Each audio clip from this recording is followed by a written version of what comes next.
In this video, we're going to demonstrate how quick and easy it would be using VCarve Pro or Aspire to draw the design and create the toolpaths to cut the part you can see on the screen with a CNC. Let's open a new copy of the software to begin. I'm going to start by creating a new file. This needs to be large enough to accommodate the job we plan to cut on the CNC. In this case, I'm going to set it to be 24 inches wide, 10 inches high. I'm going to set the material thickness to be 3/4 of an inch, and we're going to Z0 our machine off the top of the block and datum it. That's the X0, Y0 position in the lower left corner, and for this job I'm working in inches. So I'm going to go ahead and hit OK and go into the software proper. The first vector I want to draw is going to be the arc shape on the top of our design. So I'm going to click on the Draw Arc icon. Here I have a couple of different ways that I can sketch an arc or enter values to control it. In this case, what I'm going to do is just roughly sketch my arc in here and then more precisely control that by entering values for the start point here and then for the end point and then also for the height that I would like this to be. So if we hit apply, that's just going to edit those values based on the numbers that we've entered there. Now I'm going to hit close, and with that vector selected, I'm going to come to the offset command. I want to offset this to the right, and then we're going to enter an offset distance here of 6 inches and hit the offset button in order to create the lower part of our sign. Next, I'm going to hold shift down, select both my vectors, and I'm going to use the icon here to close and join those vectors with a straight line at each end in order to create our main outline. Now we can select that, and I'm just going to center that in the middle of my job using the shortcut key F9. Now with that vector still selected, I'm going to click on the offset command again. I'm going to offset that shape that we created there inwards by 3/4 of an inch. Hit close. Next, I would like to sketch some lines in the corners here that'll help me snap some drill holes that I'm going to make into the central position in each of those corner areas. So I'm going to click on the draw polyline icon, and I'm just going to snap to this corner here and snap to this corner here. The cursor automatically changes to show me that I'm snapping to those exact positions. I'm going to hit the space bar in order to create another line snapping from here to here, and then right mouse click to exit that command. Next, I'm going to click on the icon to draw a circle. I'm going to make the circle have a diameter of 1/4 of an inch, and then I'm just going to snap that to the midpoint of those two lines that I just created there. Let's go ahead and hit close, and then we'll just select those two lines and delete them. Next, I can take those two circles we created. I'd like to mirror those. I'm going to flip about the job center, create a mirrored copy, and flip them horizontally on the other side to make another copy of those two. Let's hit close again. I'm just going to reselect these two circles, and then when I click on the icon to group those together so they'll act as a single object. That'll make it easier for me to select them when we start calculating the toolpaths. Let's go ahead and create the text for our layout. And click on the draw text icon. Going to enter the word rocket, use the font that we have selected there. I'm just going to click in the 2D view, and in this case I'd like to make the text bold, so I'm going to select that and hit apply and close. Next, I want to change the curvature of this so that it starts to match the curvature of the part that we've already drawn. So I'm going to click on the icon to edit text spacing and curve, then we'll just click and move that up. In fact, it would make sense for me to center this in the middle of the job, so I'm going to hit F9 on the keyboard to do that. Then we can just take this, just move it up a little, just increase the curvature there. If we want to, we can also increase the spacing between the letters as well. We just need to place the cursor, hold the shift key down and click, and so I can add additional spaces there. If we want to, any of these, we can just close them up a little. So we can change the kerning, the distance between each of the letters, individually depending on the shape of the letter and how we want them to look. Once I'm happy with my adjustments, we can just click in order to exit the mode there, and at this point we've got the design ready to start applying the toolpaths. So we can see more clearly what's happening when we select and calculate the toolpaths. I'm going to tile the windows so we can see the 2D view at the top and what we call the 3D view at the bottom. I'm going to click on the icon here to go from the Drawing tab over to the Toolpaths tab, which is on the opposite side of the interface. Now we're able to select the vectors that we want to apply different strategies to in order to cut our part. Before that though, we want to check our material setup to make sure it matches how we plan to set up the material on our machine. So let's come over and click on the Set button here and see the values that we currently have entered. At the moment we've chosen to zero the Z value of the tool off the top of the surface of our material, which is fine. Material thickness is set to 3/4 of an inch and the X and Y zero position is set to the lower left hand corner of the material. The rapid gaps are set to just above the block. I'm going to increase that value a little. We just need to make sure that these values are high enough that when the tool pulls up and moves to a new position in the toolpath, that it'll clear any hold down or clamping method that you're using. For the home position, the value we've got indicated there is fine, so I'm going to go ahead and hit OK.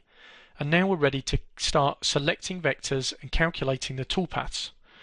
The first thing that I'd like to do is to just cut a pocket down in between this vector here and the outline of the text. So I'm going to select both those vectors. I'm going to come over and click on the icon to create a pocket toolpath. And here I want to start on the top of the block and machine down 1/4 of an inch. I'm going to hit select here, and from the tool database I'm going to choose a 1/4 inch M-mill tool. We'll go ahead and hit OK and just take the default values for that. Next I'm going to go and choose what type of strategy I want to use, whether I want to offset to fill that space or raster. In this case we'll choose the offset option. Then I can come down, edit the name if I want here, and hit the calculate button. The software will automatically calculate the toolpath. It'll display that toolpath for me in the 2D and the 3D view, as we can see here. Let's just zoom in so we can see that more clearly. And it'll also automatically open the preview toolpaths form. This allows me to actually animate this toolpath in a virtual piece of material to see exactly what it's going to do when we cut it. To make it more clear what we're going to machine, I'm going to use the global fill color option here and then just choose this dark red color. That means when we cut material away, we'll see it filled with that color that makes it very easy to see it. At the moment I have the animate preview option set and draw tool, which means when we preview this we'll actually see the tool drawn in the 3D view, and I can also adjust that with this speed control here. Then if I want I can hit play and we can see that actually starting to cut. We can move this in order to speed up our preview, or we can go full speed here and just see the result of what we're going to get when we cut that toolpath on the machine. If I'm happy with the way that looks, then we can close the preview function. We're ready to calculate our next toolpath. What I'd like to do is take the same vector selection and calculate a texture toolpath in the bottom of the pocket that we just created. So I'm going to click on the icon here to create a texturing toolpath. I'm going to select from the tool database a 1/4 inch ball nose tool, or a round ended tool. I'm going to set the start depth to be the bottom of that pocket, so 0.25 inches, and here I'm just going to take the values that I've already got set for this particular texture, other than I'm going to change the angle to 90 degrees. These values allow you to adjust the texture and to adjust how random that texture is in order to create different effects with different shape tools. Next, I want to make sure that the texture doesn't cut into the areas around those vectors selected, so I'm going to use an offset value. I'm going to enter a value slightly bigger than the radius of the tool, 0.13 of an inch, and then we'll just edit the name for our toolpath and hit calculate. Now again we can see the toolpath is being displayed for us in the 3D view here. Once more we've come into the preview, so I'm going to undraw the animate option now just to speed this up and go straight to preview the selected toolpath and see the effect of that texture toolpath and what it's going to create in the background of our part. If I'm happy with the way that looks, I can continue, or I could go in and edit the values in there and recalculate that, re-preview it in order to see what the part would look like with different settings. Here I'm happy with that, so I'm going to close the preview toolpath form, zoom out a little in the 3D view.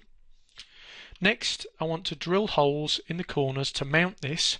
So I'm going to select these holes we created and grouped together earlier, or the circular vectors we created, and I'm going to click on the icon to create a drilling toolpath. I just want to machine through the thickness of the material. I'm going to select our 1/4 inch end mill again in order to do this. Just edit the name there and create simple drill holes on the center of each of those circles. Again, we can preview those if we want to take a look at the result. Finally, I'm going to close the preview toolpath form, select this outer vector here, and now calculate a profile toolpath in order to cut our part out.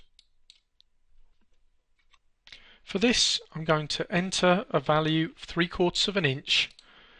We'll select the 1/4 inch end mill from the tool database. I'm going to cut outside the vector. In this case, I would like to add tabs to hold the part in place.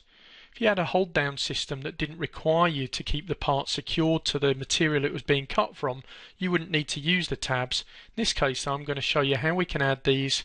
I'm going to put in tabs which are reasonably large. We'll go with 1/2 an inch long, 1/8 of an inch thick. I'm going to click on the button to edit tabs. I'm going to ask the software to add 4 tabs in here.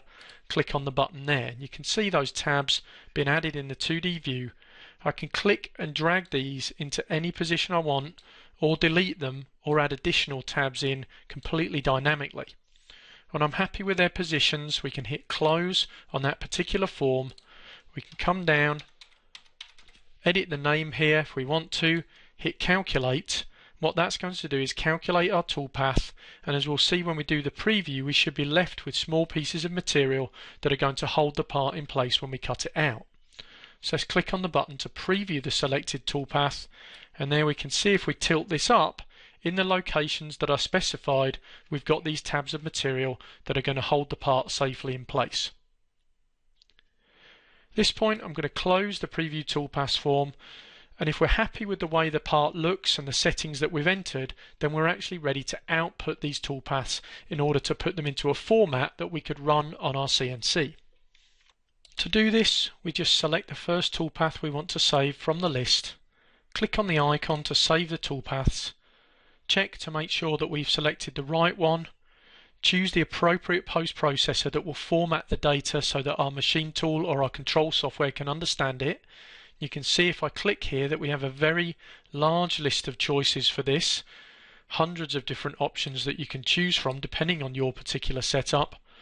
Once you've picked the correct one, you click on the Save Toolpaths button, we enter a name and we save that onto the hard drive, and then continue working our way through the list, hitting the Save Toolpaths button until we have all the different files we need in order to take them over to our CNC and start cutting the part.